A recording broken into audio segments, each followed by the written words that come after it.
Alors ce soir, on a le grand plaisir d'accueillir notre nouvelle intervieweuse qui s'appelle Marie-France Barrault. Nous lui souhaitons tous et toutes la bienvenue au sein de la grande famille des intervenants et des adhérents Vertical Project. Merci Marie-France pour ta confiance et d'avoir accepté de nous rejoindre, même si comme baptême du feu, je pense qu'il y a pire qu'interviewer Jocelyn Morisson, notre célèbre intervieweur emblématique, qui va nous parler aujourd'hui de son ouvrage intitulé Expérience hors du corps. Dans ton livre, Jocelyn, tu explores le phénomène sous ses différents aspects, rêve lucide, paralysie, paralysie du sommeil, voyage astral, expérience de mort imminente, chamanisme et transe. Tu nous livres une enquête journalistique complète qui aborde les composantes scientifiques, philosophiques et spirituelles. Nous ne pourrons évidemment pas évoquer tous ces sujets ce soir, tant c'est dense. Par contre, on aura beaucoup de questions, notamment Marie-France et moi-même, et également le public, je l'espère. En tout cas, je vous encourage à poser toutes vos questions via le chat, et puis moi, je m'en occuperai pour les poser à Jocelyn. Et Marie-France, je te laisse la parole pour mener cette interview. Merci beaucoup déjà, Najib, pour l'accueil. Et puis bonjour à tous les adhérents que je ne connais pas encore, que j'espère pouvoir rencontrer très prochainement en présentiel. Donc du coup, bonjour Jocelyn, on s'est déjà parlé et puis je suis toujours très contente d'échanger avec vous. Alors, je vais commencer en fait directement dans le sujet. Vous avez écrit et Alors, coécrit. bonsoir Marie-France, excuse-moi, est-ce qu'on peut se tutoyer parce que Allez, on se tutoie. ça me C'est gêne un vrai, peu que tu me vouvoies, si tu es d'accord, étant donné ça que me va. je me sens faire partie de la maison, même si j'ai une autre casquette ce soir. Ça Voilà. me va. Allez, ça me va. Du coup, donc Jocelyn, merci. Donc tu as écrit, coécrit de nombreux livres tels que Se souvenir de l'au-delà, Se souvenir du futur, L'ultime convergence. Pourquoi alors, comment finalement t'es venue l'idée d'écrire ce livre? Alors, bien, écoute, d'abord, je te souhaite la bienvenue sur cette antenne et je salue aussi tous ceux qui nous regardent, bien sûr. Oui, ce sujet, c'est un sujet qui me passionne depuis longtemps, depuis plus de 25 ans, même une trentaine d'années quasiment, hein. Et j'avais pas prévu, moi, d'écrire un livre là-dessus, parce qu'il y a beaucoup de livres déjà sur ce sujet-là, qui sont plus des livres d'expérienceurs, souvent avec des témoignages qui sont très intéressants, et beaucoup aussi des méthodes, chacun présentant sa méthode en fonction de son propre vécu. Mais effectivement, moi, j'accumule des informations, des textes, des témoignages là-dessus depuis, je te dis, une trentaine d'années. Donc, j'avais cette matière-là disponible. Et en fait, j'ai simplement répondu à la sollicitation d'un éditeur que je ne connaissais pas, qui est l'éditeur de Vinci, donc Idéo de Vinci, qui est voilà un éditeur indépendant et qui m'a proposé de travailler sur un thème en particulier pour une collection qu'ils ont sur les phénomènes inexpliqués. Et dans leur catalogue, ils ont d'ailleurs quelques auteurs anglais ou américains traduits sur ce sujet-là, sur les expériences hors du corps ou sur le voyage astral ou ce genre de choses. Et moi, je me suis dit que c'est vrai que j'ai une telle documentation là-dessus que je pouvais en fait concentrer tout ça. Et puis c'est un sujet qui continue de me passionner aujourd'hui, hein. Moi, j'ai vécu aussi des choses pas forcément très spectaculaires, mais qui font partie de cette gamme de phénomènes, disons. Donc ça continue de me passionner. Et voilà, étant donné que j'avais cette matière, ce matériau disponible et que j'avais envie effectivement d'en faire une synthèse. Et puis, il n'y a pas beaucoup de livres non plus qui font une espèce de synthèse ou un tour d'horizon un peu complet là-dessus. Il y en a eu un il y a quelques années par Jérôme Bourgine, qui était un très bon livre, Le voyage, je ne sais plus comment il appelait ça d'ailleurs, ça m'échappe, pardonnez-moi. Mais certains d'entre vous connaissent certainement, sauf qu'il a déjà, je sais pas, une dizaine d'années ce livre, hein. Bon, ben, voilà. Donc c'était l'occasion, voilà, pour moi de faire cette espèce de synthèse, et c'est aussi pour moi l'occasion de faire la synthèse dans mon esprit de mes propres idées sur ce phénomène qui est multiforme, disons. Ok. Et, parce qu'il y a beaucoup de témoignages du coup, dans ton livre, quel sentiment cela t'a procuré d'écouter en fait ces témoignages et de les retranscrire? Qu'est-ce que tu as appris? Qu'est-ce que ça t'a fait? À chaque fois, pour moi, c'est magique parce que moi, les premiers témoignages que j'ai recueillis d'expériences hors du corps, c'était dans un contexte d'expérience de mort imminente. puisque moi, c'est le sujet qui m'a amené à m'intéresser à tout ça, en fait, à tout ce qu'on appelle de l'inexpliqué en général, hein.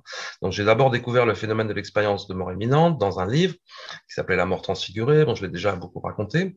Et j'avais été complètement saisi, je dirais, j'avais été pris aux tripes par ces témoignages d'expériences de mort imminente et notamment la phase qu'on appelle hors du corps, qui est souvent la première phase de l'expérience de mort imminente. Bien sûr, après, dans la partie qui se déroule dans un ailleurs, etc., dans la lumière, c'est aussi très touchant, c'est très beau, il y a des rencontres avec les défunts et tout ça.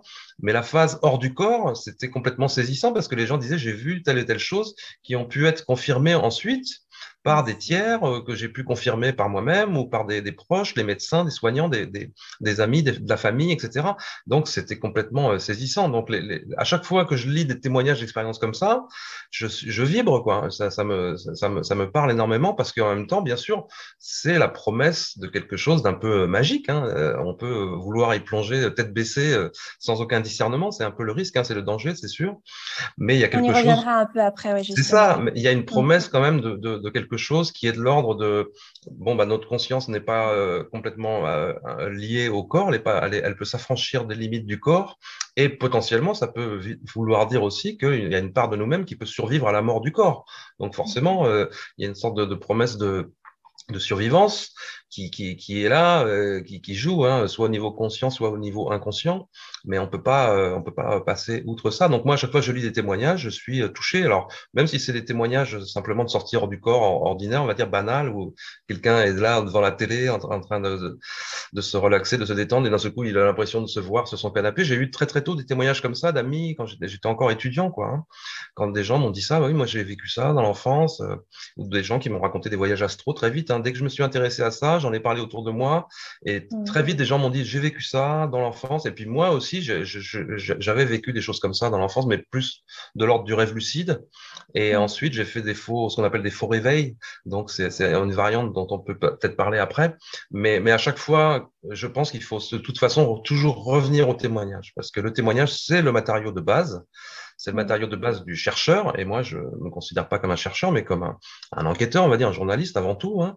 Et donc, il faut toujours revenir au témoignage parce qu'on réapprend des nouvelles choses en relisant les témoignages. On découvre des choses qu'on avait un peu survolées. Un peu enfouies aussi. Voilà, à chaque fois, on peut redécouvrir en lisant même un témoignage qu'on connaît déjà.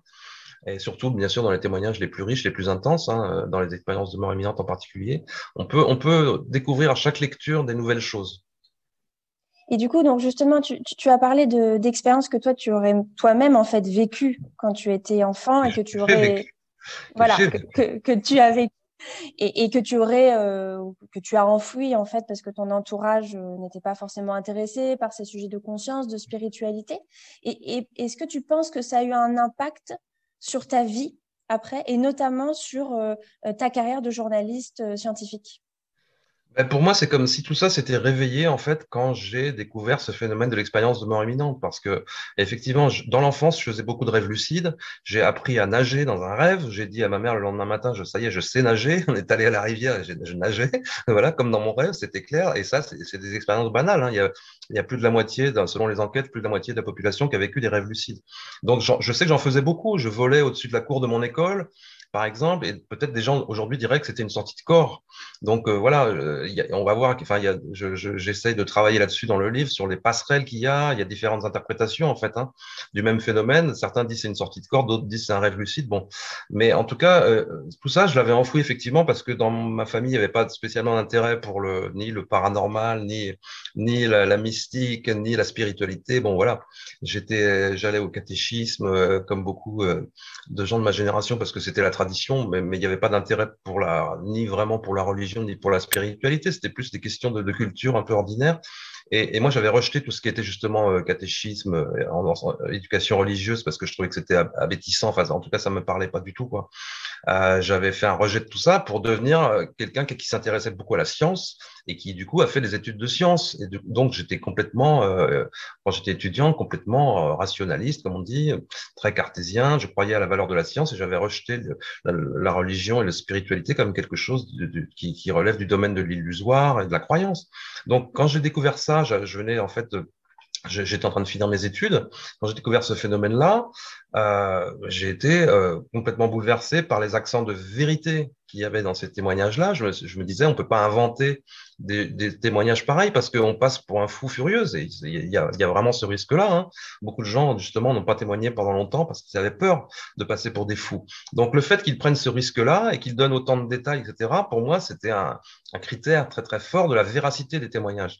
Maintenant, ce qu'ils ont vécu, ça s'interprète, évidemment, hein. Ça ne veut pas dire qu'ils sont réellement sortis de leur corps et qu'ils ont réellement vu ce qui s'est passé. Mais dans certains cas, en tout cas, c'est difficile d'en douter, ça c'est sûr. Et donc, pour moi, je pense qu'effectivement, quand j'ai découvert ça, ça a réveillé des choses que j'avais enfouies, parce que je me souvenais pas vraiment d'avoir fait ces expériences-là, mais c'était là quand même quelque part dans un coin de ma tête. Et depuis, du coup, comme je m'y intéresse, quand je me suis mis à m'y intéresser plus en détail, j'ai revécu d'autres choses. Et j'ai refait d'autres rêves lucides et j'ai vécu.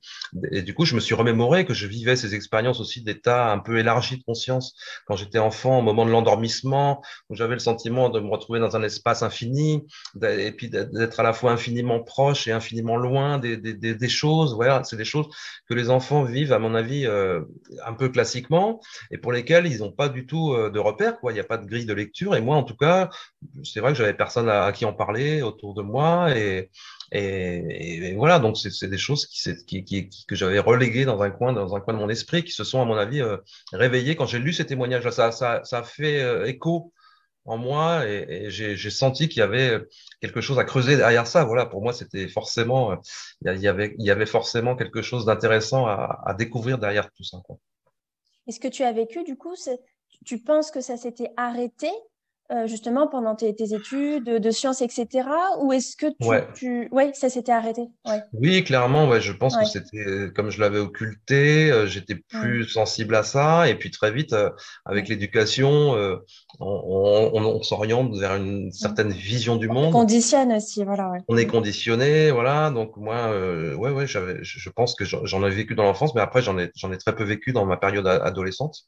Et mm, c'est revenu après quand je me suis intéressé à ça, quand je me suis à nouveau ouvert à ça. mm. Donc je pense que c'est sûr que la façon dont on considère ces expériences-là, ça conditionne le fait qu'on les vive ou non, hein. C'est clair, hein. Et quand tu t'es replongé là-dedans, la première émotion que tu as eue, ça a été bouleversement avec une certaine peur ou justement, non, voilà, d'un point de vue très scientifique, voilà, je vais vraiment m'y intéresser, décortiquer. Tu vois, est-ce que tu comprends le sens de ma Ouais, question? ça Ouais, a ouais, été ouais. un bouleversement de ma vision du monde, mais pas avec de la peur, au contraire, avec une espèce D'accord. de curiosité, un enthousiasme, parce Mm. que je me disais, du coup, j'ai tout un monde à découvrir, en fait. J'ai tout le Ouais. domaine de la spiritualité. Donc moi, ça se passait dans les années 90, hein, donc à l'époque, on parlait pas vraiment encore de développement personnel ou de trucs comme ça, mais Mm. il y avait Mm. déjà beaucoup de choses qui relevaient du New Age et tout. Et moi, ça a correspondu à la période où Internet arrivait aussi. Donc, moi, je pouvais tout de suite accéder à de la documentation parce que je lisais l'anglais. Mm. Donc, j'avais tout de suite accès à de la documentation sur ce qu'on appelle le voyage astral ou ce genre de choses, Mm. les expériences hors du corps. Il y avait déjà beaucoup de documentation en anglais Mm. au tout début d'Internet. Les Américains, notamment, avaient mis plein de documents, etc. Donc, je me suis mis à lire. Je me rappelle, je travaillais à Paris comme journaliste dans la santé, dans la presse professionnelle de la santé. Et toutes mes pauses, tous les midis, je les passais à télécharger des documents, le livre des morts tibétains, le livre des morts égyptiens, et puis le récit des expériences hors du corps d'un tel, et puis le traité de projection astrale de Robert Bruce, que j'ai après traduit. Et tout ça, je le téléchargeais et je l'imprimais le midi. Donc, j'avais des recueils comme ça, quasiment toutes les semaines à lire dans le métro, parce que j'avais un long trajet en métro. Et du coup, je me suis vraiment gavé, je pourrais dire, de cette documentation-là très, très, Mm. très, très vite, quoi. J'ai engouffré tout ça. Ouais. Et puis, je me suis rendu compte aussi que après, il fallait quand même faire le tri, quoi. Il Ouais. fallait du discernement parce qu'après, on se rend Mm. compte qu'il y a tout un tas de gens qui peuvent raconter n'importe quoi aussi, hein. Bien Donc, bien sûr. sûr, moi, je me suis plongé dans les récits du voyageur de l'astral, tous les bouquins de Meroy Givaudan, etc. Et puis Mm. après, je me suis rendu compte que finalement, on pouvait aussi euh, bidonner tout ça, hein. Je dis pas que c'est leur cas, hein, mais je me suis vite aperçu qu'on pouvait inventer tout ça avec une Mm. certaine forme d'imagination.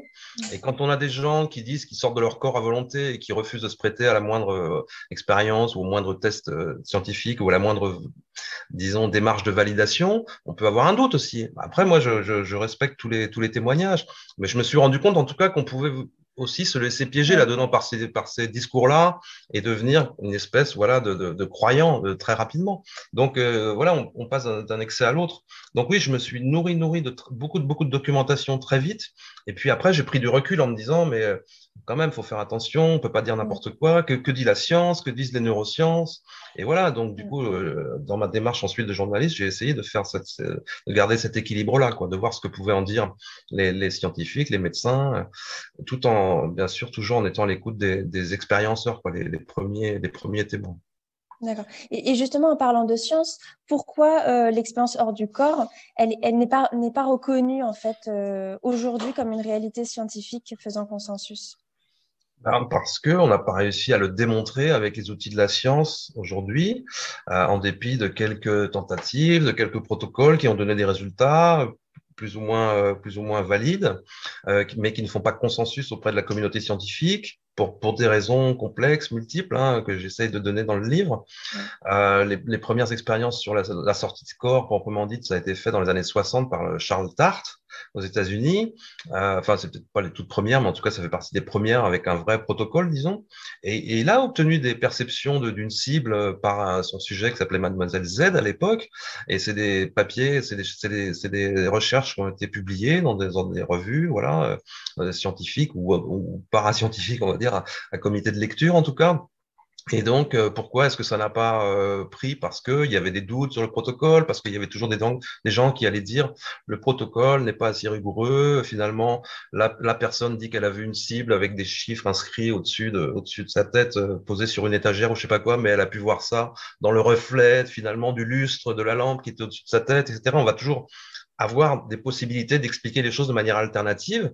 Et surtout, c'est compliqué d'exclure les autres possibilités d'acquérir de l'information par des voies non naturelles, disons non sensorielles ordinaires, qui peuvent être voilà ce qu'on appelle de la vision à distance ou les différentes formes de voyance.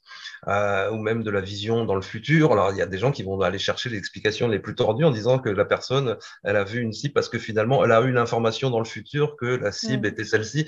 Et pour moi, c'est moins économique, on va dire, que de considérer que la personne est réellement sortie de son corps et a réellement vu quelque chose. Mais en tout cas, les expériences les plus probantes pour moi sont celles qui ont été faites à Genève, hein, avec Sylvie Lettiola, Claude-Charles Fourier et Nicolas Frege, j'en parle évidemment dans le bouquin parce que je les connais bien. Moi, j'ai travaillé aussi avec eux, j'ai fait des conférences avec eux, des entretiens, beaucoup.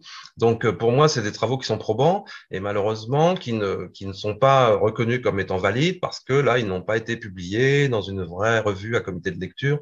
Et il a vu la cible, Nicolas, que certaines fois et pas d'autres. Et pourquoi? Du coup, on voudrait, en fait, je pense qu'on a une vision naïve du phénomène. C'est ce que je dis dans le livre, hein, c'est que on voudrait que ça soit simple, en fait. C'est-à-dire que si la sortie de corps, c'est quelque chose de réel, alors c'est simple. Le type qui doit sortir de son corps, il se concentre, il sort de son corps, il va dans la pièce d'à côté et il revient avec une information qui était dans la pièce à côté.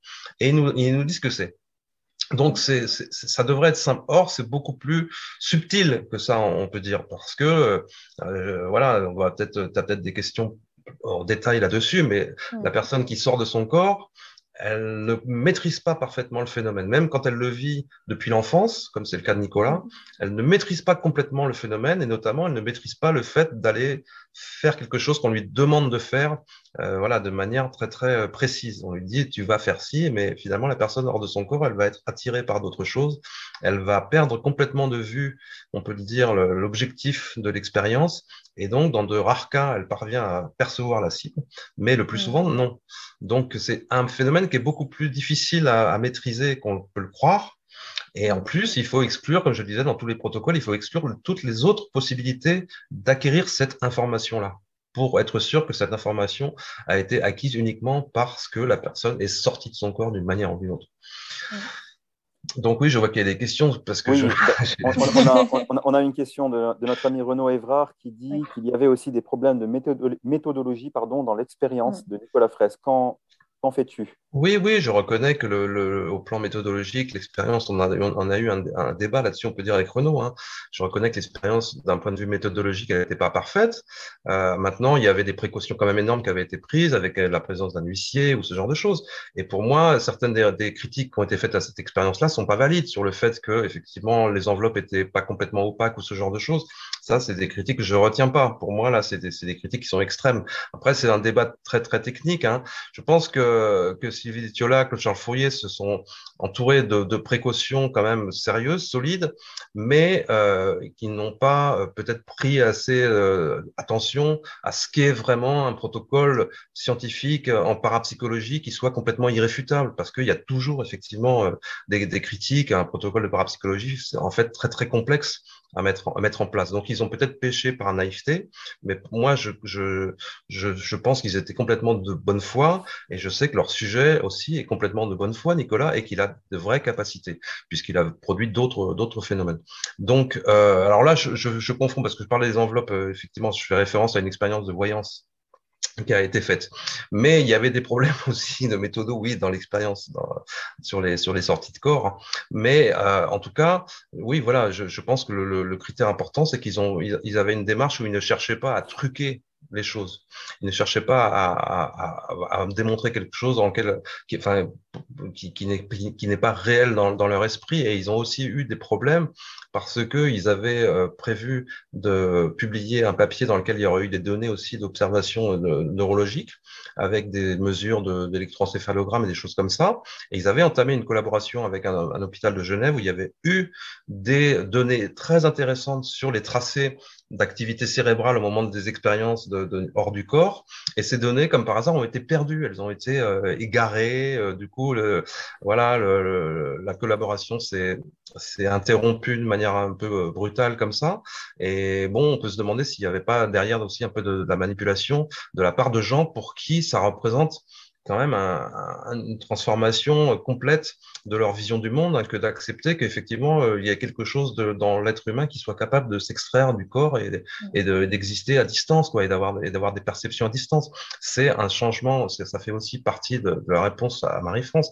C'est-à-dire que c'est une telle remise en question de notre vision matérialiste du monde que il y a certainement des scientifiques que ça gêne aux entournures d'aller chercher de ce côté-là, parce que ça voudrait dire que le matérialisme est complètement caduque, en fait, tout simplement, hein. Ou en tout cas qu'il faut repenser complètement notre conception de ce qu'est l'homme, la nature, le monde, la conscience, etc. Donc il y a beaucoup de facteurs en fait qui rentrent en compte. Jocelyn, si je peux me permettre, tu cites dans ton livre Nicolas Fraisse, mais aussi Mark O'Byrne. Comment Oui. différencies-tu ces deux types d'expériences? Mark O'Byrne, il raconte des expériences de voyage astral, typiquement, et donc lui, il dit pas je sors de mon corps pour voir ce qui se passe autour de moi. Il dit je pars dans une autre réalité.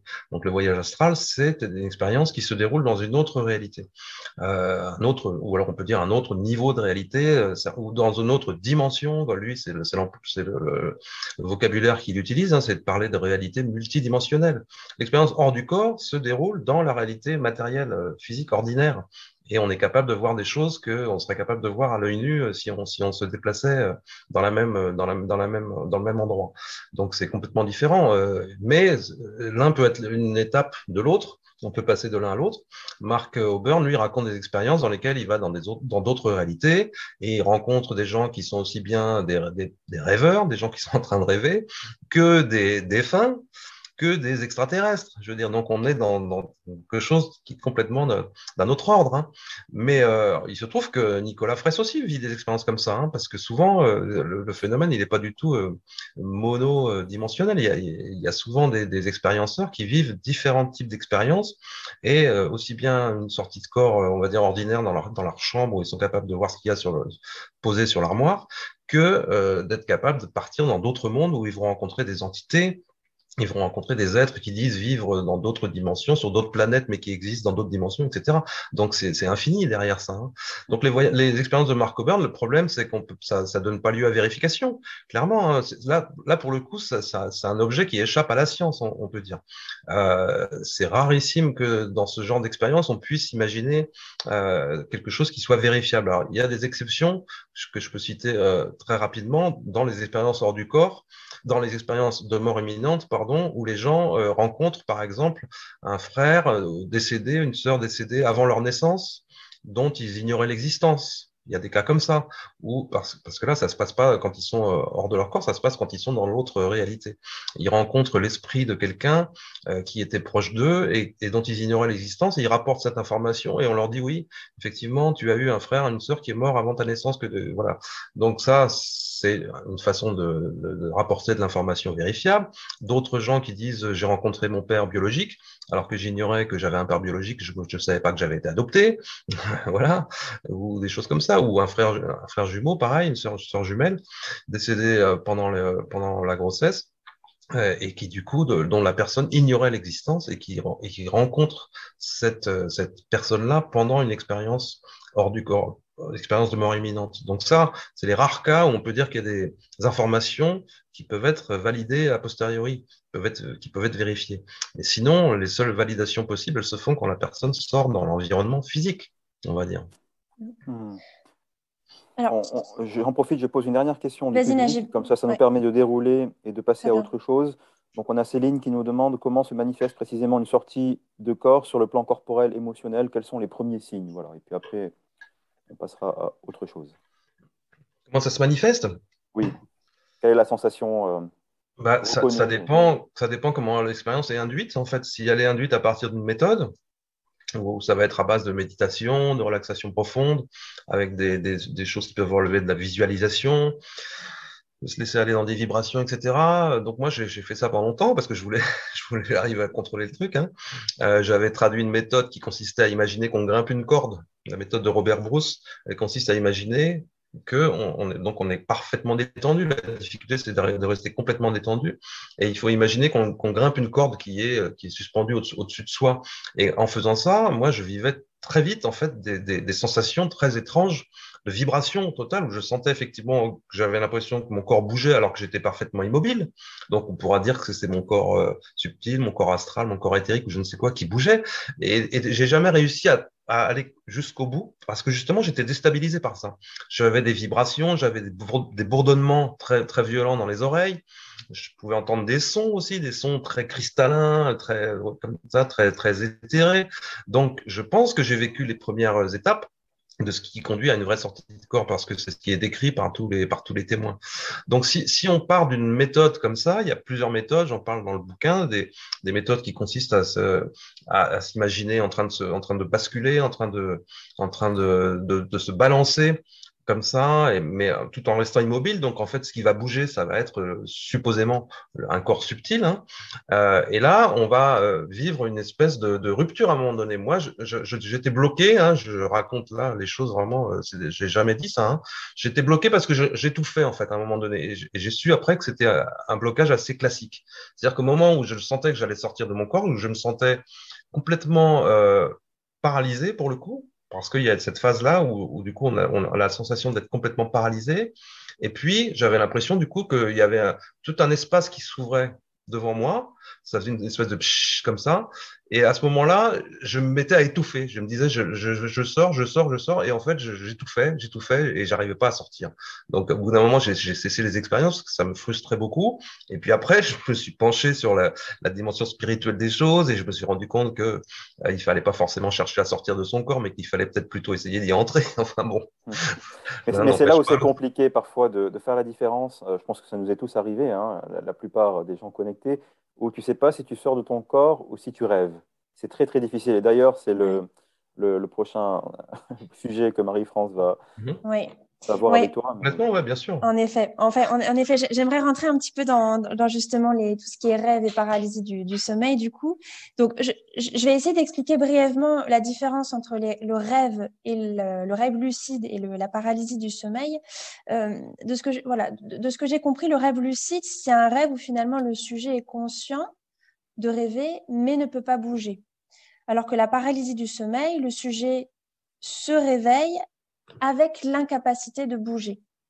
Est-ce que tu es d'accord avec ça ou est-ce que tu aimerais reformuler peut-être? Ah bah oui, je reformule parce que dans le rêve lucide, on est dans un rêve, hein. Donc on bouge dans le rêve, on peut bouger. dans le rêve. La preuve, moi, j'ai appris à nager comme ça, donc je bougeais clairement. Moi, je vole, Mais il j'ai ne fait bouge pas, voilà, il ne bouge pas mais dans... le corps ne bouge pas, bien sûr, Voilà. non, non, puisqu'on on est dans un rêve. Donc le corps, par définition, il est censé ne pas bouger. Il y a un dispositif dans le cerveau qui sert à ce qu'on ne vive pas pleinement nos rêves, sinon Oui, ça serait que les nuits seraient agitées. c'est vrai. Voilà, donc dans le rêve lucide, en fait, c'est un rêve ordinaire dans lequel on devient d'un seul coup conscient qu'on est en train de rêver et on est capable, dans une certaine mesure, de prendre le contrôle du rêve et de décider qu'on va vivre telle ou telle chose. Et c'est pourquoi je le traite dans le livre, parce que pour beaucoup de gens qui vivent ces expériences-là, c'est une espèce d'étape vers la sortie de corps. Il y a beaucoup de méthodes qui disent qu'on peut sortir de son corps ou vivre un voyage astral. Après, c'est une question de définition aussi, à partir d'un rêve lucide. Donc, pour moi, il y a une question de degré de lucidité, en fait, dans ces expériences. Je pense qu'il y a une espèce de continuum entre ces différents vécus et qui diffèrent par le degré de lucidité de la personne qui vit ça. Mais dans le rêve lucide, ordinaire, on va dire, on devient simplement conscient qu'on est en train de rêver et qu'on est dans un rêve et qu'on peut vivre des choses, du coup, un peu extraordinaires qu'on peut pas vivre en temps normal. Comme, voilà, s'élever dans les airs spontanément, comme moi, je le faisais très facilement quand j'étais enfant et comme je l'ai revécu depuis quelques fois. Donc, alors que la paralysie du sommeil, là, ça, c'est une expérience qui est décrite aussi depuis l'Antiquité, hein. Qui est beaucoup plus impressionnante et qui est liée à la présence d'entités effrayantes, les succubes, les incubes, etc. Donc, il y a tout un parfum aussi d'ésotérisme autour de ça. La paralysie du sommeil, c'est quelqu'un qui se réveille sur son lit, qui est conscient dans son corps, sur son lit, mais qui ne peut pas bouger. Effectivement. Donc là, il n'est pas dans un rêve, donc il est dans une espèce de réalité intermédiaire, on peut dire. Et surtout, c'est associé à une énorme angoisse. Parce que la personne se dit, je vais peut-être rester comme ça pour l'éternité. En fait, je suis incapable de bouger.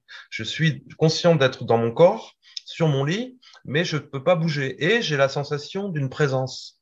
C'est ça qui est terrible. Soit Alors, on une va présence revenir qui est après vue, dessus, ouais. soit qui est ressentie. Oui, alors Simplement. on va Voilà. revenir après sur la paralysie du sommeil, en effet. J'aimerais juste revenir un peu sur les rêves. Pour le philosophe et neuroscientifique finlandais Antti Revonsuo, désolé si je prononce mal, les rêves ont pour fonction de nous entraîner à réagir de manière adaptée et efficace.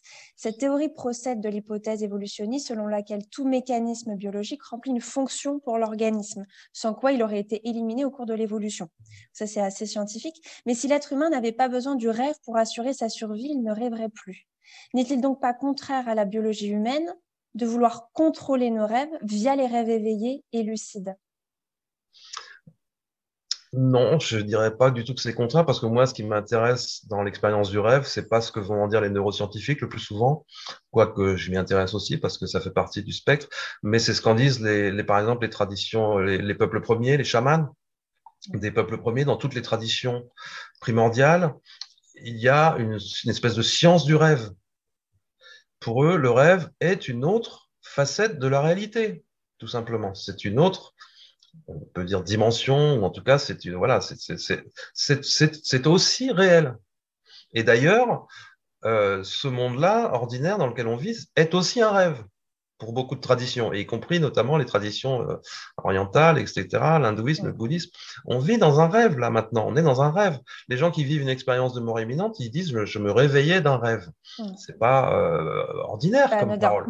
C'est pas anodin. Donc, on peut effectivement considérer que cette expérience-là qu'on vit maintenant à l'état éveillé est une forme de rêve aussi dont peut-être on se réveille dans d'autres états de conscience. Donc, le rêve lui-même, pour moi, c'est l'accès à une autre réalité.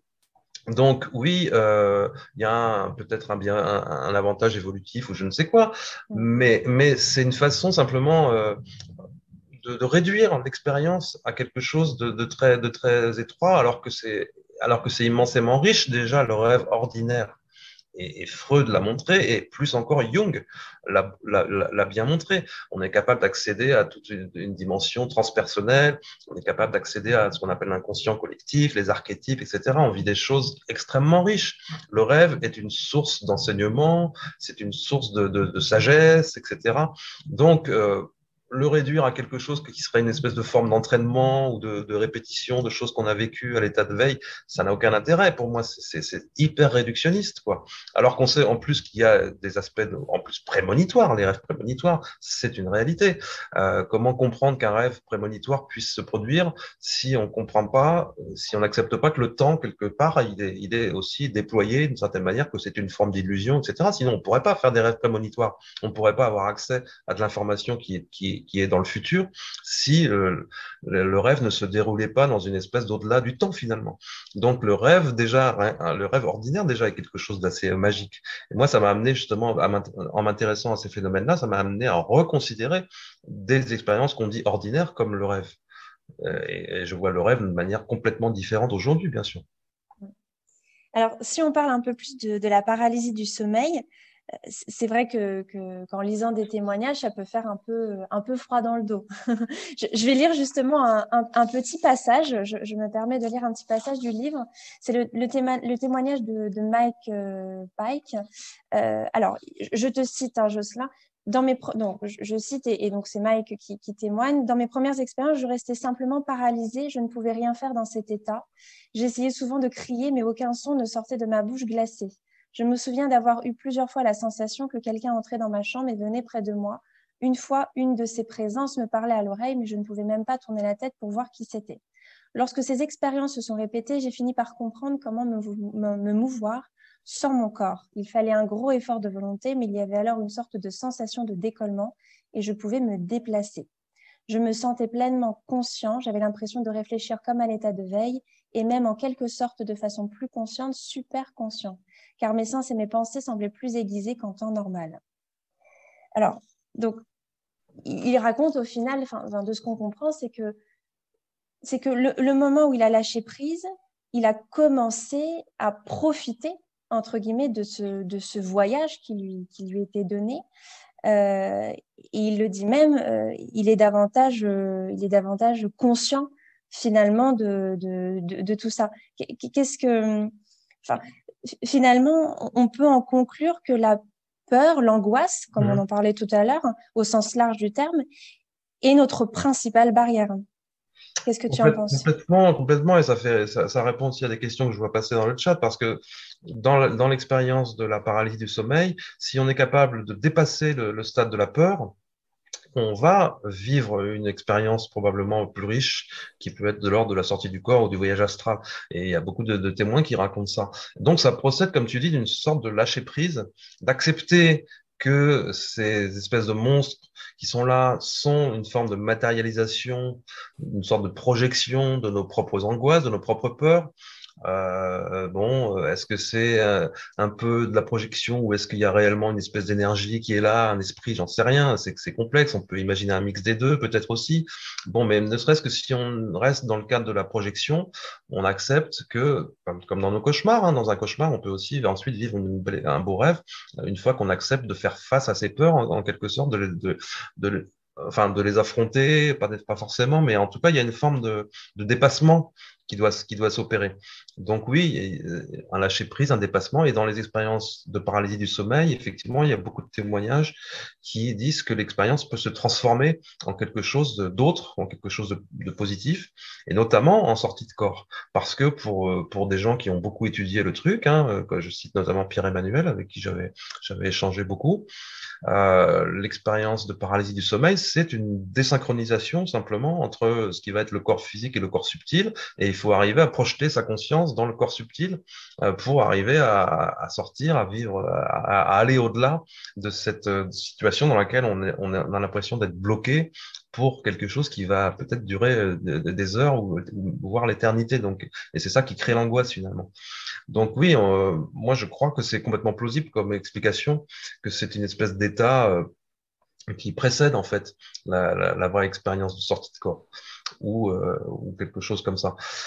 Ça me semble recevable et beaucoup d'expérienceurs apparemment ont l'air de le décrire de cette façon-là. Alors à l'époque où c'était décrit dans la Rome antique, etc., il y avait cette notion d'esprit, d'entité, c'était omniprésent aussi. On était attaqué par ces succubes, ces incubes, parce que on avait des choses à se reprocher. Donc il y avait une notion de culpabilité très forte. Aujourd'hui, on est capable de dépasser ça par la raison. Hein. Il y avait aussi une dimension très sexuelle dans ces expériences. Il y a beaucoup de relations sexuelles en fait forcées, des viols hein, quasiment, qui étaient vécues dans ces situations-là aussi. Donc voilà, c'est des situations dans lesquelles il y a toutes les angoisses finalement qui se manifestent, qui se projettent. Et il faut arriver à accepter que peut-être c'est notre inconscient qui effectivement qui travaille, quoi. Hein. Ça Mais me si rappelle du un coup, peu. Ah, pardon, bah, excuse-moi. non, non, vas-y, Najib, je t'en prie. Oui, on a une question d'Aurore qui demande comment expliques-tu que certains vivent des expériences horribles et d'autres merveilleuses? Parce que ce que tu viens de dire, Jocelyn, ça me Mm. rappelle un peu les abductions, hein, les expériences d'abduction. On a ces fameux rapports sexuels qui sont contraints par une entité, le rapport à la sexualité qui est très fort. Et donc voilà, je n'étais pas au courant que dans les expériences de sortie du corps, on vivait également ce genre d'expérience. Est-ce que la psyché du témoin euh, joue un rôle dans cette expérience? Est-ce qu'il y a une altérité en fait hein, qui se met en place? Quel est ton avis par rapport à ça? Bien sûr, la psyché du témoin. Alors, je dis, il y a il y a une dimension sexuelle dans les expériences plutôt de paralysie du sommeil plutôt que sortie de corps, hein, proprement dit. C'est plutôt au niveau de la paralysie du sommeil qu'il y a ces témoignages-là, qu'il y a ces vécus de nature de l'ordre du viol, quoi. Hein. Mais justement, après, c'est lié à la culture, et donc c'est forcément lié à la psyché du témoin, comme tu dis. C'est-à-dire que est-ce qu'on voit un monstre arriver, un incube, ou est-ce qu'on voit un alien? Ou un être de lumière, c'est lié à nos croyances préalables aussi, en quelque Mhm. sorte. C'est-à-dire qu'on projette effectivement ce qu'on est capable de concevoir parce que on a un système de croyances, de vision du monde qui fait que on est prêt à voir tel ou tel type d'entité. Bon, donc forcément, ça dépend de la psyché des gens. Après, pourquoi est-ce que des gens vivent des expériences horribles, demande Aurore, et d'autres des expériences merveilleuses? J'en sais rien. Clairement, là, j'ai pas la réponse. Je pense que ça dépend de l'état d'esprit, très probablement, dans lequel on se trouve au moment où on vit l'expérience. Si on a une nature angoissée ou si on a des conflits irrésolus au niveau psychique, au niveau inconscient, etc., probablement on est plus susceptible de vivre des choses difficiles. C'est la même explication pour les cauchemars et puis les rêves agréables, hein, je veux dire. Alors que si on est dans une période apaisée, qu'on est bien avec soi-même, probablement qu'on est plus susceptible de vivre une expérience agréable, positive. Hein. C'est assez banal ce que je dis, mais le truc, c'est que pour moi, de toute façon, tout se produit dans la psyché. Tout apparaît dans la conscience. Donc, y compris cette expérience-là maintenant, l'expérience ordinaire qu'on est en train de vivre là maintenant, de Mhm. se parler à travers des écrans, tout ça se produit dans notre conscience. Donc, notre psyché, entre guillemets, elle colore toutes nos expériences. Le fait de voir une fleur, le fait de voir un écran, le fait de voir quelqu'un dans la rue, tout se produit dans la conscience. Donc nécessairement, toute expérience est subjective. Et aujourd'hui, je fais un aparté, mais aujourd'hui, en science, en physique, il y a plein d'expériences qui nous disent que l'objectivité, ça n'existe pas. Ça n'existe pas, même en science. Même en physique pure et dure, ça n'existe pas, tout est subjectif, tout apparaît dans la conscience du sujet. Donc c'est une remise en cause philosophique de la conception du monde qu'on a avec le matérialisme qui est dominant en Occident parce qu'on prétend qu'il y a un monde objectif autour de nous. Non, il n'y a pas de monde objectif autour de nous. Il y a des expériences là qui remettent en cause la fameuse question de Einstein. Einstein disait, je veux croire que la Lune existe même quand je ne la regarde pas. Et bien aujourd'hui, vous avez des expériences qui remettent en cause cette assertion, cette affirmation. C'est-à-dire que oui, la Lune existe. En tout cas, il y a quelque chose qui existe, mais tant que ce n'est pas observé, on ne peut pas dire que c'est la Lune, quoi. Et ça n'apparaît comme la Lune que quand il y a une interaction avec la conscience d'un observateur. Et ça, c'est difficile d'accepter ça parce que c'est une remise en question tellement énorme qu'on a du mal à se dire ça n'a aucun sens, quoi. Et pourtant, au niveau de la physique quantique, des particules, etc., c'est validé aujourd'hui. Vous avez le magazine New Scientist qui vient de faire sa une là-dessus en disant c'est nous qui créons l'espace et le temps. Donc c'est sérieux, c'est pas des pseudosciences, je veux dire. C'est vraiment une réflexion qui est tout à fait sérieuse, de premier plan, quoi. Et alors, Jocelyn, je vais te lancer sur un sujet qui me tient particulièrement à cœur, la guérison. Alors, je te cite dans ton livre, tu dis, un simple rêve est porteur de sens pour l'individu qui peut y trouver matière à enseignement, guérison, évolution spirituelle, etc. Dans le rêve lucide, le degré de conscience du sujet lui permet d'accéder à un sens beaucoup plus riche. Et le sens se mêle au non-sens, au caractère absurde du vécu, mais révèle au rêveur ses blocages, ses peurs, ses fantasmes, sur lesquels il se trouve à pouvoir agir consciemment. Est-ce que tu as enquêté sur des cas où la personne, à part Anita Morjani, bien sûr, que je pense que la plupart des gens connaissent, à savoir après ce qu'elle a vécu, c'est plus une expérience de mort imminente, hein, Mm. d'après la littérature, mais est-ce que tu as des cas comme ça de rêve lucide où la personne se réveille, elle se dit, voilà, moi je suis guéri d'une maladie dite incurable, j'ai été opéré pendant un rêve lucide. Voilà. Alors, j'ai pas de cas en tête, hein, mais dans ce chapitre, effectivement, je parle de cet aspect-là parce qu'il y a des thérapeutes qui utilisent ça. Il y a des thérapeutes qui essayent d'induire le rêve lucide ou qui travaillent sur une notion proche qui est le rêve éveillé dirigé, etc. Il y a plusieurs variantes qui disent qu'effectivement, en allant chercher dans les ressources de l'inconscient, la personne va pouvoir se guérir de tel ou tel traumatisme, névrose, psychose, etc. Donc, ça fait partie des outils thérapeutiques, en tout cas, qui sont utilisés par certains psys, certains thérapeutes, hein. C'est tout ce que je peux dire. Je connais pas, je ne saurais pas te citer un cas de quelqu'un qui a été guéri grâce à des rêves lucides. Mhm. Mais si je l'ai cité, c'est que dans ma documentation, j'avais cette description-là du fait que le rêve lucide pouvait être un outil, effectivement, pour guérir. Mais encore faut-il pouvoir, effectivement, l'induire, quoi, hein. Donc, en tout cas, il y a cette pratique, cette méthode qui s'appelle le rêve éveillé dirigé, notamment, et puis d'autres pratiques assez proches. L'imagination active aussi chez Jung, hein, dans la psychologie analytique. Donc, il y a des méthodes qui consistent à aller chercher volontairement, consciemment, des ressources dans l'inconscient pour essayer de dépasser des traumas ou des choses comme ça. Alors après, moi, je suis pas un professionnel de la santé, hein, ni de la santé mentale, encore moins. Donc, je laisse aux spécialistes le soin de parler de ça. Mais en tout cas, ça existe dans la littérature, oui, c'est sûr. Hmm. On a d'ailleurs une question de notre amie Elodie Melzarek qui nous dit, mais n'est-ce pas un certain désenchantement du monde d'imaginer qu'on ne produit que ce qui est contenu en nous, dans notre psyché? Ouais, c'est une question très philosophique, le désenchantement du monde. Je pense que on n'a pas besoin de ça pour le voir à l'œuvre, hein.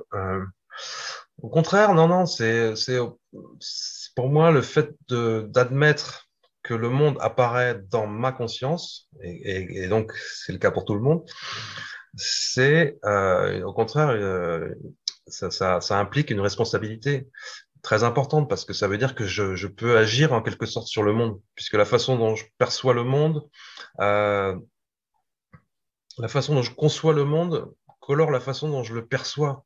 Donc, c'est bête, mais par exemple, la pensée positive, ça sert à ça. Je veux dire, le fait que ça soit efficace, c'est basé là-dessus. Si le matin, je fais la gueule à mon voisin ou si je lui fais un sourire en lui disant bonjour, ça change ma journée. Ça colore complètement différemment ce que je vais vivre ensuite. Donc, on s'est bien connu que des gens qui ont un état d'esprit négatif, qui sont sans arrêt en train de se plaindre et de se victimiser, ont une vie où ils attirent plus de problèmes et de maladies, y compris, etc. Donc ça, c'est relativement trivial de dire ça, hein. Mais au contraire, le fait d'admettre que cette réalité, c'est une réalité de conscience, ça ne veut pas dire que le monde est une illusion, ça veut dire que le monde n'est pas la réalité ultime. Donc j'ai une responsabilité dans la façon dont j'agis sur le monde en ayant conscience que tout ça apparaît dans ma conscience. Mais ça ne veut pas dire que c'est irréel. C'est ça la difficulté. C'est pour ça qu'ensuite, il faut aller chercher quand même du côté de la philosophie, etc. Et moi, je m'intéresse beaucoup à l'hindouisme, au Vedanta, l'Advaita Vedanta, etc. Parce que eux, ils ont réfléchi à ça depuis 3000 ou 4000 ans. Donc, il y a quand même des informations à aller chercher là-dedans. Au bout du compte, vraiment pour aller complètement à la fin du raisonnement, on vit, à mon avis, beaucoup mieux si on accepte qu'en fait, on est traversé en permanence par quelque chose qui nous dépasse, qui est plus grand que nous, qui est une conscience universelle, conscience primordiale, conscience première, que certaines religions appellent Dieu, etc., que d'autres vont appeler autrement. Mais effectivement, on n'est pas maître de ce que nous sommes. On n'a pas choisi de venir, d'exister, d'être conscient de ce monde dans ce corps-là, avec cette vie-là. On n'a choisi rien du tout.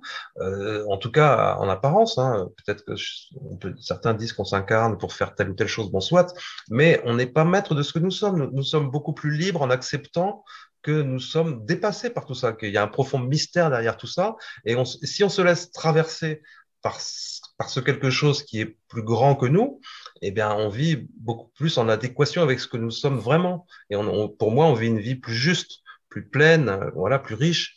Et du coup, la question du libre arbitre, elle se pose même plus, elle disparaît d'elle-même en quelque sorte. Donc, et ça, le fait qu'il y ait toutes ces expériences d'état élargi, de conscience, etc., ça nous incite à concevoir les choses comme ça. C'est ça que ça nous dit. Ça nous dit que nous ne sommes pas simplement un corps et que nous ne sommes pas simplement une conscience qui serait dans un corps, que nous ne sommes pas une conscience individuelle, un ego, un moi, etc., que nous sommes beaucoup plus que ça. Et donc, ce quelque chose qui est beaucoup plus grand que nous, eh bien, il fait partie d'une seule et même conscience originelle que, effectivement, les traditions appellent Dieu. Donc, on n'est pas obligé d'utiliser ce mot-là, mais toujours est-il que c'est ça que ça veut dire. Donc, voilà, je diverge un peu, mais... C'est très bien, Jocelyn, c'est très bien. Parce qu'au final, on vient sur la question qu'on allait poser, mais si on va un peu plus loin, enfin voilà, si on continue un peu sur cette pensée, est-ce qu'il n'y a pas un risque finalement d'être trop là-haut, entre guillemets, et ne pas vivre l'expérience qui nous est donnée ici de vivre, tu vois? C'est vrai. Ouais. Complètement, ça c'est un risque. Hein, quand on commence à s'intéresser à la spiritualité, on a tendance à se détourner justement de la réalité matérielle en se disant bah finalement la matière c'est une illusion, ça n'existe pas, ça n'a pas d'intérêt et on peut arriver dans une espèce de dualisme, de manichéisme un peu à la gnostique aussi en disant la matière c'est mauvais, c'est le diable finalement et puis il y a que l'esprit qui est bon, etc. Moi je vois pas les choses comme ça. Je pense que oui, on commence à s'intéresser à la spiritualité en disant oui il y a quelque chose d'autre, il y a quelque chose de plus grand qui me dépasse, qui me traverse, etc., etc. Mais justement, si je suis là, ici et maintenant, et que je vis cette expérience-là incarnée dans la matière, c'est que ça a du sens aussi, et que je dois vivre aussi pleinement cette vie-là. Donc, on fait cette espèce d'aller-retour, où on part effectivement très haut, très loin peut-être, et on revient. Et on revient et on intègre ça en comprenant que tout ça, on doit le vivre ici et maintenant dans ce corps-là. Donc, y compris en vivant des états modifiés de conscience éventuellement, hein, mais que c'est ici et maintenant que ça se joue, quoi. Et que si on est là, ça a du sens. Et de toute façon, si le monde est une création divine, il n'y a pas que notre âme qui est divine. Je veux dire, nos corps aussi le sont, la matière aussi l'est. Tout est création divine. Donc, si on veut penser les choses en termes comme ça, très spirituels, il n'y a pas de raison de dire qu'on a une étincelle divine en nous et que le reste, ça serait quoi? Ça viendrait d'où alors? S'il y a juste que l'étincelle qui est divine en nous, d'où vient le reste? Qui a fait le reste? Ça n'a aucun sens pour moi. Si on a une étincelle divine en nous, tout est divin. Après, ce que ça veut dire, c'est que on est dans une forme d'ignorance de ça. Et c'est ce que les hindous appellent la maya, c'est l'illusion des sens, etc. Donc notre rôle, c'est de comprendre qu'on est dans cette ignorance et qu'on doit lever ce voile d'ignorance. Mais voilà, pour moi, on doit revenir à la matière, effectivement, on doit revenir au corps.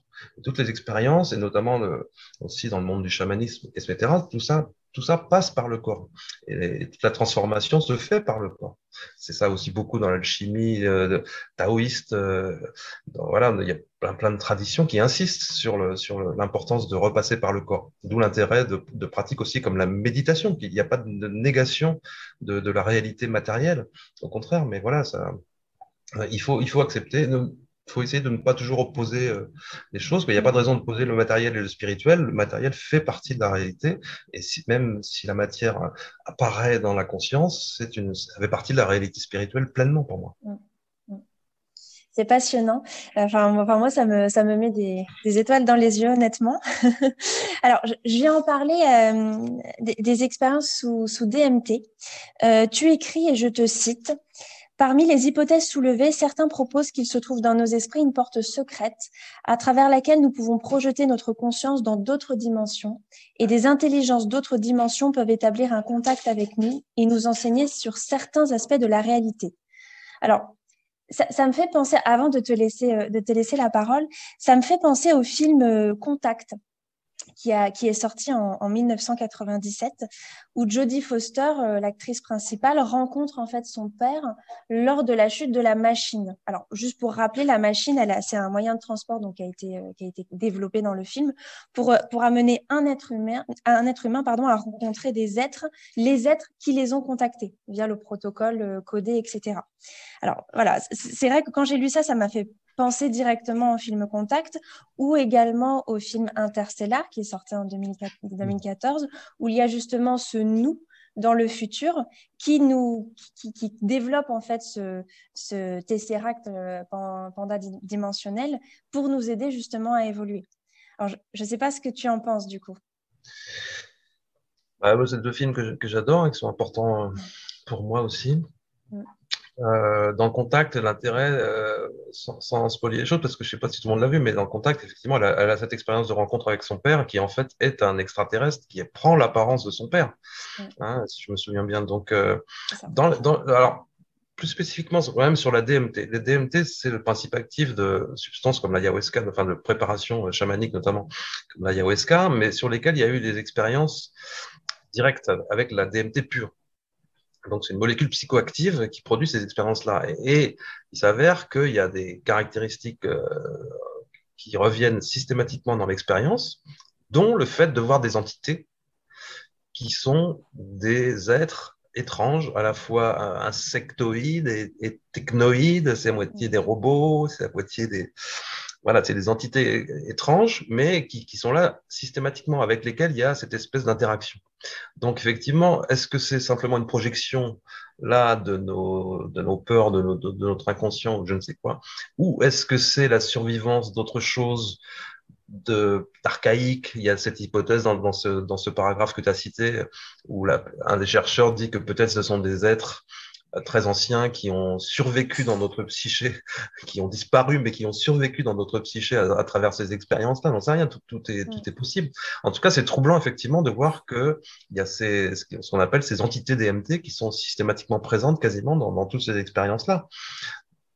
Je ne sais pas comment on peut expliquer ça, hein, mais c'est clair que ces phénomènes-là, justement, ouvrent sur des choses complètement au-delà de toute imagination, quoi. C'est extrêmement impressionnant. Donc, des extraterrestres, etc., des entités comme ça, des êtres insectoïdes, qui sont peut-être aussi des êtres du futur, parce que effectivement, ils sont dans une dimension qui est aussi hors du temps. Tout est possible. Je veux dire, moi, j'ai pas d'idée arrêtée là-dessus. J'essaie d'être ouvert à tout. Et après, je pense que il faut le vivre, quoi. Là, pour avoir une idée de ce que ça peut être, il faut le vivre. On peut pas vraiment en parler si on n'est pas soi-même, si on n'a pas vraiment vécu l'expérience. Tu es acteur de cette expérience. Ouais. Bah ouais. En tout cas, c'est intéressant de voir que il y a cette espèce d'omniprésence de ces entités-là dans ces expériences, hein, mais qui sont pas les mêmes entités qui apparaissent dans les expériences vécues, par exemple, sous ayahuasca ou avec d'autres substances dans lesquelles il y a de la DMT aussi. Ça, c'est des expériences vécues avec la DMT pure, qui ne se trouve pas comme ça dans la nature. Elle se trouve pas à l'état pur dans la nature. Donc, c'est étonnant aussi parce qu'il y a cette espèce de technologie qui fait qu'on purifie cette molécule-là, et ça induit une expérience dans laquelle il y a cette dimension technologique aussi, puisqu'on a des êtres qui sont à moitié robots, à moitié artificiels. Donc, je ne sais pas s'il y a un lien, mais c'est étrange, quoi, en tout cas. C'est vraiment étrange, c'est fascinant. Hein. Et alors, je vais te citer aussi, mais en fait, avant de lire ton livre, j'ai lu la 4e de couverture. Et c'est vrai que sur la 4e de couverture, tu écris « Si une part de nous est capable de s'affranchir des limites du corps physique, elle pourrait aussi survivre à son extinction. » Donc, c'est vrai que sur le moment, je n'ai pas forcément compris ce que tu voulais dire exactement. Et c'est en lisant en fait le livre dans son intégralité et en relisant des passages, etc., que du moins, moi, j'en ai sorti quelque chose. Est-ce que tu fais référence avec cette phrase aux anciennes civilisations, justement, dont tu parles? Ou est-ce que... Enfin, voilà. Non, oui, la phrase est peut-être un peu tordue. Non, c'est pour dire que c'est ce que je disais au tout début, c'est-à-dire que si on peut avoir une partie de nous qui sort du corps, peut-être qu'elle peut, cette partie, survivre à l'extinction du corps, c'est-à-dire à la mort, tout simplement. Hein. C'est ça que je veux dire par là. C'est-à-dire que ça suggère, ces expériences-là suggèrent effectivement que la mort n'est pas la fin, tout simplement. Hein. Il y a quelque chose de nous que les traditions appellent l'âme, etc., qui est capable de survivre à la mort du corps. Il n'y a que le corps qui meurt, il n'y a que la matière qui meurt. C'est ça que je veux dire dans cette phrase. D'accord. Souvent, c'est les éditeurs qui écrivent les quatrièmes, mais là, en l'occurrence, c'est moi, donc j'assume. D'accord, d'accord, ok. J'assume le manque de clarté de cette phrase. Après, D'accord. c'est intéressant, ce que tu en as tiré, c'est intéressant, mais je ne parlais pas d'extinction au sens d'extinction, de Ok. disparition, de civilisation ou ce genre de choses. Voilà, en tout cas, moi, ça m'a fait penser à ça, du coup, quand j'ai lu le livre. Après, je me suis dit, tiens, peut-être qu'il y avait un avant-goût dans la quatrième voilà, de couverture. Et alors, donc c'est vrai que c'était une question que je voulais te poser plutôt à la fin, mais bon, tu en as déjà un peu parlé au final des techniques de sortie du corps. Donc tu nous as dit un peu ce que tu en avais appris. Est-ce que tu as, est-ce que finalement c'est quelque chose que tu essayes ou que tu as réessayé en fonction des émotions, parce que finalement on s'aperçoit que l'émotion, l'état dans lequel on est bon, après une journée, voilà, d'un état triste, un état heureux, a beaucoup d'importance finalement sur ce qu'on peut vivre. Est-ce que tu as essayé justement de ces techniques-là sous différents états d'émotion? Oui, tu as raison. Et volontairement, je veux dire, voilà. Ouais. T'as raison de souligner ça parce que aujourd'hui, je vais dire que je suis beaucoup plus pris par plein d'activités. Puis on vit une période qui est hyper dure aussi psychologiquement, avec beaucoup de pression, beaucoup de folie, beaucoup de manipulation, beaucoup de peur, etc. Je trouve que c'est moins propice à être complètement apaisé parce que pour moi, Oui. le premier état dans lequel on doit être pour vivre ces expériences-là, c'est un état de relaxation totale, etc.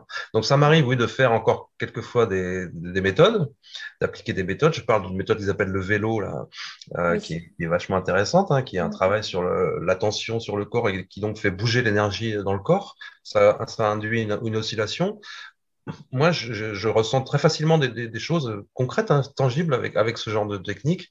Je ressens aussi les chakras, tous ces genres de choses-là, hein. Tout ça, c'est des choses que je vis assez facilement. Après, passer vraiment à l'étape de sortie de corps, c'est plus compliqué, hein. Il y a beaucoup de gens qui travaillent sur ces techniques-là qui disent, bah oui, moi aussi, je suis bloqué à tel niveau, etc., etc. Mais quand j'étais moins préoccupé, on va dire, par, euh, par tout ce qui se passe, etc., je vivais beaucoup plus facilement des choses fortes et très impressionnantes quand j'étais effectivement complètement apaisé, complètement tranquille dans ma tête, sans souci, euh, sans voilà, un questionnement professionnel, personnel, etc. Donc, c'est sûr qu'il faut être dans un état le plus apaisé, le plus tranquillisé possible pour vivre des expériences comme ça. Mais moi, aujourd'hui, ce que je fais, c'est de la méditation, tout simplement. Dès que j'ai du temps pour faire une demi-heure de sieste, eh ben, je fais une demi-heure de méditation.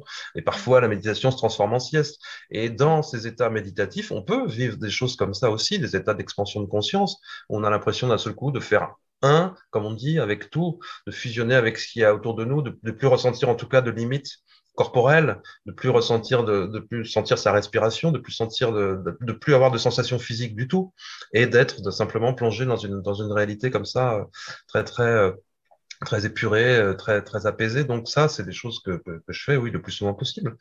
Et sinon, au moment de l'endormissement, il m'arrive souvent de me sentir tomber. Ça, c'est classique aussi. Donc, je sais que dans certaines conditions, si je ressens que je suis en train de tomber alors que je suis en train de m'endormir, je sais que c'est les prémices d'une sortie de corps. C'est classique, hein. Je pense que beaucoup de gens vivent ça.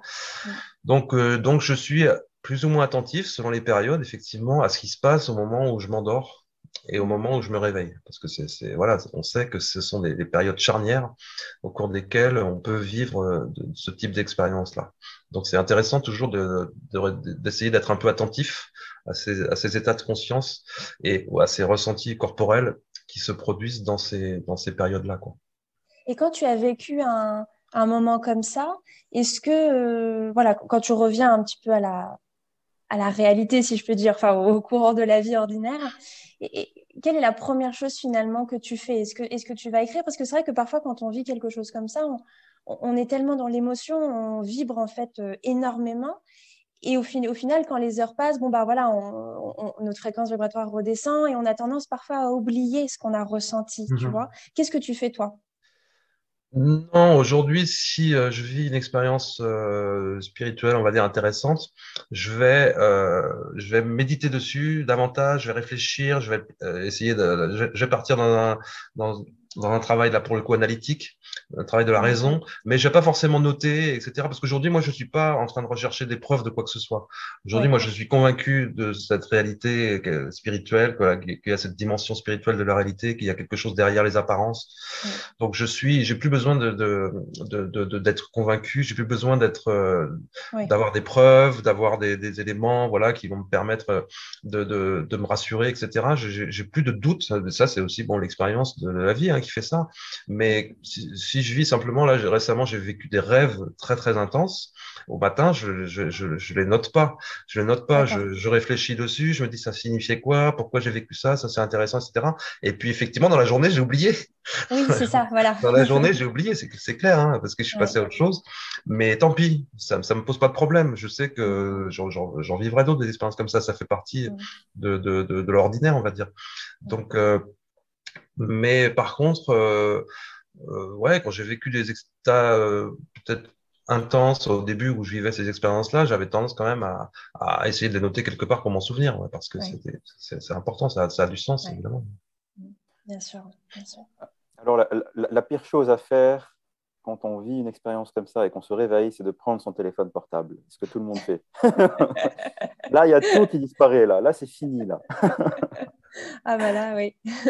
Bon, je vais donner la parole à notre amie Patricia Martin, qui est la première invitée surprise de ce soir, qui est une grande spécialiste de Monroe, qui a rencontré Monroe, qui connaît par cœur toute cette armada de sons EmiSync.